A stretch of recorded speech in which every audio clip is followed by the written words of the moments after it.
Amis culturels, bonjour et bienvenue sur Congo Culture Télévision. Nous sommes au quartier Mpissa, c'est à Bakongo, où nous sommes venus à la rencontre d'un artiste. Il s'agit d'une slameuse, d'une comédienne, d'une écrivaine et aussi d'une journaliste qui n'est pas vraiment connue du public, mais que vous allez découvrir parce qu'il s'agit de Katos Katos. Katos Katos, c'est peut-être un nom qui n'est pas vraiment connu du public, mais nous allons découvrir ses débuts, ce qu'elle fait dans ses prestations et aussi ses débuts dans l'art.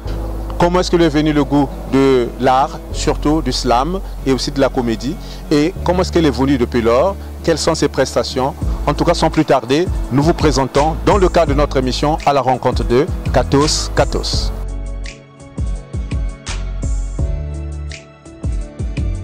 Alors, bonjour Katos Katos. Bonjour Benka. Est-ce que vous pouvez vous présenter? Alors, Katos Katos est une artiste comédienne, slameuse, écrivaine, et j'ai fait mes premiers pas dans le journalisme au sein de la chaîne culturelle Congo Culture Télévision. Merci beaucoup. En tout cas, après cette présentation, on peut donc comprendre que vous avez plusieurs facettes. Mais nous voulons que vous puissiez nous parler d'abord de votre goût pour la culture de façon générale. D'où vous est venu ce goût-là? Est-ce que c'est depuis votre enfance ou à un certain âge, il y a eu un déclic? Il y a un certain âge où il y a eu un déclic. C'est autour de mes 13 ans. Très souvent, je m'abonnais à lire des romans. Et on en avait beaucoup à la maison. Et j'en profitais. Et souvent, on se faisait des échanges entre amis, des romans, voilà. Et depuis, j'ai tellement savouré. Je me suis dit, non, moi, il faudrait qu'un jour, je sois également une thérapie. Parce que tous ces romans-là, chacune des histoires m'a inspirée, a été une thérapie pour moi, effectivement. Maintenant, quand exactement vous avez fait vos premiers pas dans le monde de la culture?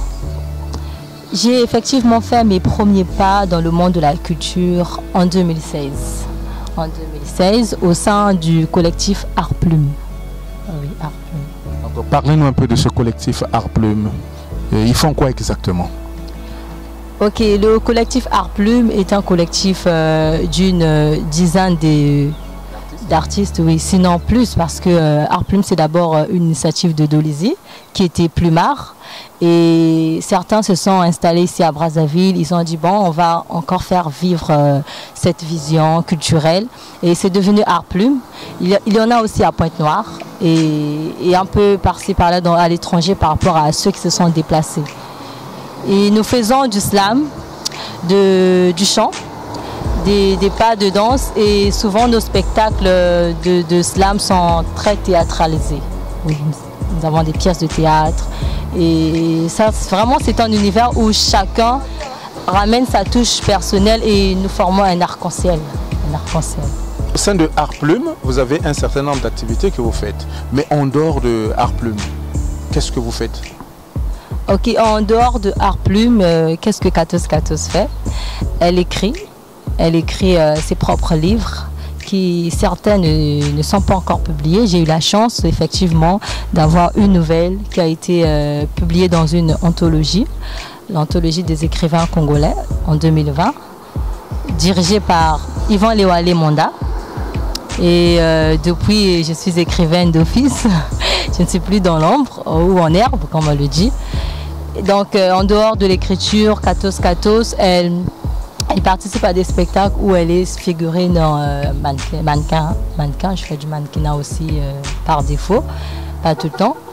Et je travaille sur mes propres projets plus personnels, des projets sociaux, des projets qui ont attrait au leadership des jeunes et qui vont prendre vie certainement très bientôt. Alors, Katos Katos, comme vous avez su le dire, hein, vous avez fait vos premiers pas dans le monde de la littérature en participant à une anthologie. Dites-nous un peu votre participation dans cette anthologie. Vous avez écrit un texte intitulé quoi et comment est-ce que vous avez... Quel est le contenu en fait que vous donnez à votre participation dans cette anthologie? Ok, tout d'abord l'anthologie est intitulée l'anthologie des écrivains congolais. Du chaos du coronavirus à l'éclosion d'un nouveau monde. Et quand j'ai reçu l'appel à la participation, je me suis dit, ok, c'était en plein confinement. On est en plein confinement. Il faut écrire sur la dite pandémie un message soit d'appel à la conscientisation sur les mesures à prendre, un message sur l'espoir, un message sur comment relever quel défi. Et je me suis dit, bon, et si j'allais de l'autre côté? Parce que c'est une anthologie de 60 auteurs. 14-14, dans l'anthologie dont vous parlez, vous avez signé un texte. Est-ce que vous pouvez nous parler de ce texte? Alors, le texte est intitulé « Case départ ». Case départ, pourquoi? Parce que nous étions en plein confinement d'abord et tout le monde se questionnait, ça et là, mais qu'est-ce qu'on va faire? Mais c'est quoi ce corona? C'est quoi ce virus? Et du coup, je me suis dit, d'accord, je vais aller dans un autre sens. Je suis rentrée dans la peau du coronavirus lui-même. Vous avez écrit en tant que maladie. En tant que maladie, effectivement, en tant que maladie, en tant que virus. Et j'ai donné ici mon origine sans être précise parce que déjà l'origine du corona jusqu'à aujourd'hui, il y a polémique dessus. Donc j'ai parlé de mon origine qui est polémique. J'ai également mis en jeu les restrictions barrières qui m'ont étonné. Comment ces humains ont pu avoir de telles idées. Comment est-ce qu'ils ont pu me nommer Covid-19? Qu'est-ce qui s'est passé? Et à un moment, je me suis étonnée de voir que tout le monde était en confinement, que les avenues étaient toutes nues. Personne n'est là pour me souhaiter effectivement la bienvenue. Et j'ai un peu mis en évidence également le port du cache-nez. Voilà, ils sont masqués, pourquoi? Et après, je comprends qu'effectivement, les humains sont forts. Ils sont forts, plus forts que moi. Je pensais venir les détruire, les faire tomber, les terrasser. Mais au final... ils ont multiplié les stratégies. Voilà, ils ont multiplié les stratégies et ça devient le voleur volé. Et à la fin, quand même, comme c'est un texte, un rappel à l'éclosion d'un nouveau monde, j'ai laissé un message de paix. À la fin, j'ai dit non, les humains, ils sont forts, ils savent se tenir debout, ils savent se serrer les coudes. Et voilà quoi, un coup de chapeau aux humains. C'est vraiment extraordinaire, hein, se mettre dans la peau d'un virus et parler aux humains. Vous pensez que ce message-là, il est bien passé? Oui, je pense qu'il est bien passé parce que en janvier, précisément le 21 janvier, j'ai été invitée à Pointe-Noire par la dite maison d'édition LMI et le Centre culturel français à Pointe-Noire pour la lecture de mon texte. Donc nous étions une dizaine d'écrivains qui devraient voilà, lire voilà, leur texte. Et moi, en ma casquette de slameuse, on m'a accordé vraiment cette chance de le dire en slamant. Et j'ai eu de bons retours, effectivement, j'ai eu des bons retours et je pense que oui, comme il y avait des têtes dans la salle, je pense que le message, il est universel, il est bien passé. Il est bien passé. Alors, vous avez déjà réalisé plusieurs prestations en tant que slameuse. Est-ce que vous pouvez nous parler de quelques moments qui vous ont marqué, qui vous ont donné du courage pour continuer dans ce que vous faites? Oui, j'ai eu des moments qui m'ont donné du courage. Je tiens juste à rappeler que le slam n'a pas toujours été ma passion au départ. Non, pourtant, vous êtes beaucoup plus connue, hein, ce style. Oui, pour être slameuse, je suis beaucoup plus connue pour être slameuse. Mais sinon, au départ, je ne m'attendais pas à ce que je me sente si apparentée au slam. C'est devenu une thérapie, c'est devenu une façon de vivre. Vous en passez plus. Je ne m'en passe plus, effectivement. Et donc, ma première scène de slam, je stressais. Je stressais parce que... C'était déjà où comme ça? C'était à Mukondo, à l'espace... Le théâtre Ngolo. Oui, ah, vous êtes beaucoup informé, merci. Oui, à l'espace Clotaire. Et comme je venais de dire, Art Plume, c'est un collectif pluridisciplinaire. Donc, on avait offert une pièce de théâtre là-bas. C'était un événement qu'on avait organisé, chant, danse, voilà. Et il y avait une pièce de théâtre pour clore carrément le spectacle. Et la pièce de théâtre, il fallait qu'à la fin, ce soit moi qui slame pour dire en gros, pour résumer en gros ce que la pièce, le contenu de la pièce.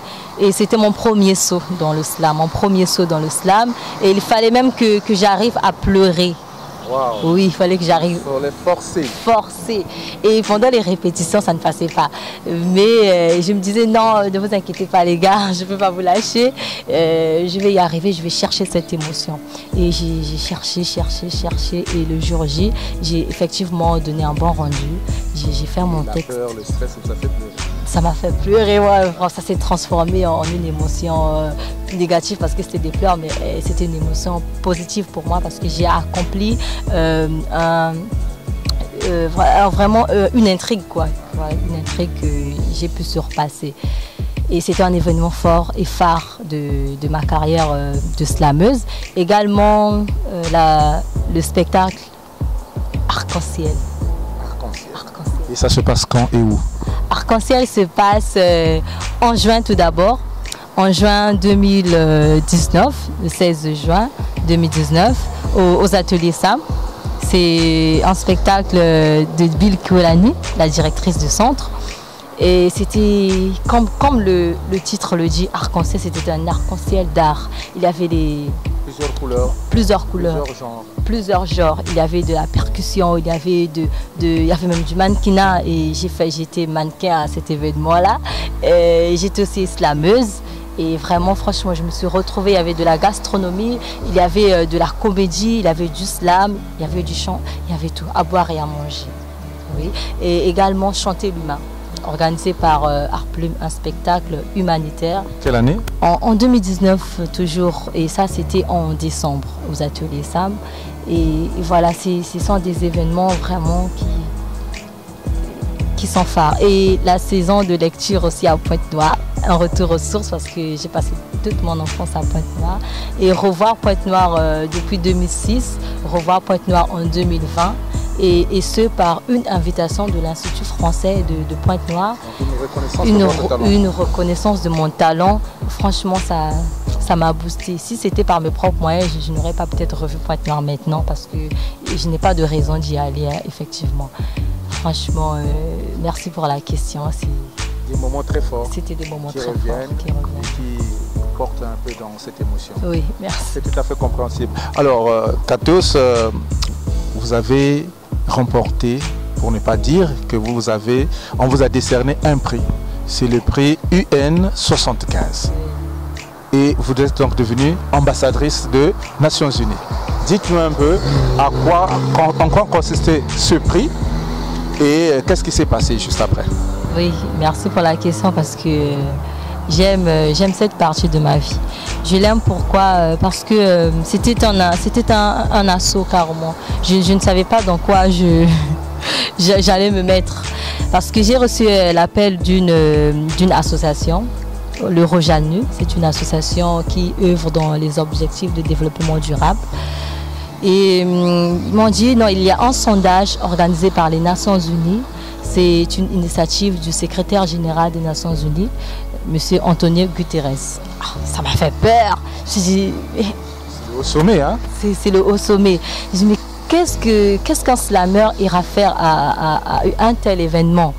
J'ai dit, bon, oui, le slam, c'est vrai que le slam, c'est quelque chose. Je voyais des autres à des sommets, à des ceci. Je me suis dit, bon, un slammer, ok, c'est compréhensible, mais moi, qu'est-ce que j'irais faire dans un tel événement? Je me suis dit, ok, je serai là, je vais participer au sondage. Je lui ai demandé les modalités. Il m'a dit, arrive avec ton smartphone, avec ton invitation. Et sur place, nous allons vous initier, vous montrer de quoi il s'agit. Et je suis arrivée au complexe des Nations Unies, Brazzaville. Je suis arrivée à l'Unique. Oui, à l'Unique. Et arrivée à l'Unique, il y avait plusieurs jeunes qui étaient là.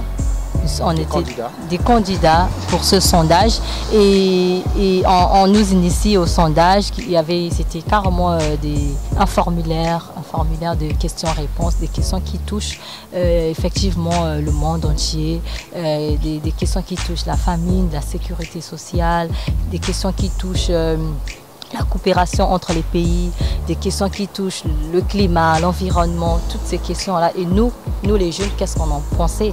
Les Nations Unies voulaient nous écouter. Et nous avons répondu à des questions et il fallait ensuite faire la communication. Et au final, le prix devait être décerné à 2 jeunes, une fille et un garçon, selon leur dynamisme. Ok, je me suis lancée et nous avons fait. Et après, j'avais été rappelée parce qu'il avait un tirage au sort, effectivement. Le tirage au sort, quand on a été appelé pour le tirage au sort, on était quand même nombreux. Après, il fallait passer par les entretiens. Et j'ai réussi mon entretien.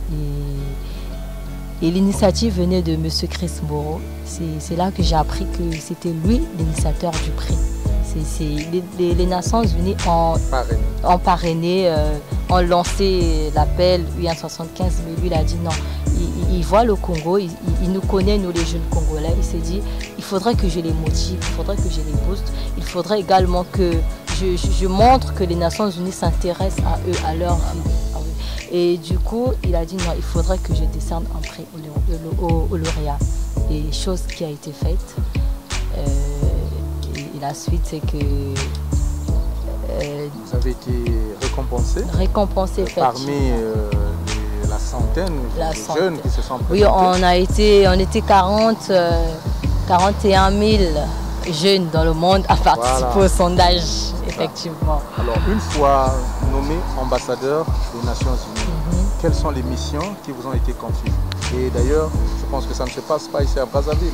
L'événement s'est passé ailleurs. Oui, la mission s'est passée ailleurs, effectivement, en Nairobi, au Kenya. Oui, il fallait y aller pour une visite d'imprégnation, rencontrer les associations de développement durable au Kenya.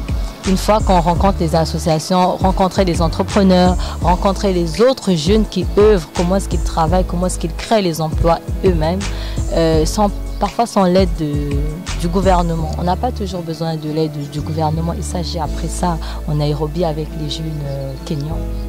Et après cette visite, dès notre retour, il faudrait que, parce qu'on n'a pas encore commencé la mission.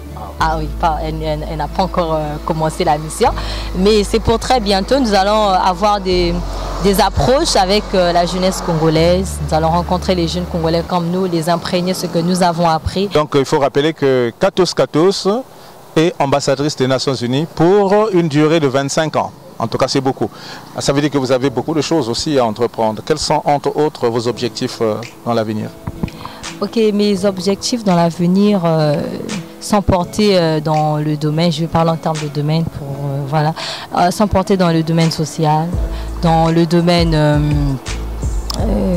de l'environnement, et bien sûr de l'environnement, et aussi la jeunesse, des questions qui touchent à la jeunesse, le leadership. C'est vraiment ça mon challenge, le leadership de la jeunesse congolaise. Oui. Et si vous me demandez de clôturer cet entretien, vous aurez un mot à adresser à qui et pourquoi? Ok, pour finir, j'ai un mot à adresser à la jeunesse. Je suis jeune et je sais ce qui nous mine, je sais ce qui nous tue, je sais ce qui nous motive et sincèrement, j'appelle les jeunes à devenir des leaders, des bâtisseurs d'avenir et surtout les orphelins. C'est un secteur qui me touche beaucoup et sincèrement que chaque personne qui est dépourvue de père ou de mère, c'est peut-être un handicap, mais que ça devienne une force pour bâtir seul son avenir. C'est vraiment mon dernier mot. Je ne vais pas aller au-delà, mais que les jeunes, chacun dans son secteur, orphelin ou pas, pauvre ou riche, qu'il prenne son avenir en main, qu'il devienne lui-même son bâtisseur d'avenir, qu'on ne cherche personne, soi-même d'abord. Un conseil gratuit et vraiment une orientation pour la jeunesse. Merci beaucoup Katos Katos. Nous étions très heureux de partager ce moment avec vous. Nous disons simplement merci à tous les téléspectateurs de la chaîne Congo Culture Télévision. Nous étions à la rencontre de Katos Katos. Vous avez tous suivi qu'est-ce que Katos avait à vous dire, et à partir d'aujourd'hui, faites désormais avec Katos Katos parmi les stars qui vont vraiment faire de la culture congolaise l'élite de demain. Merci vraiment.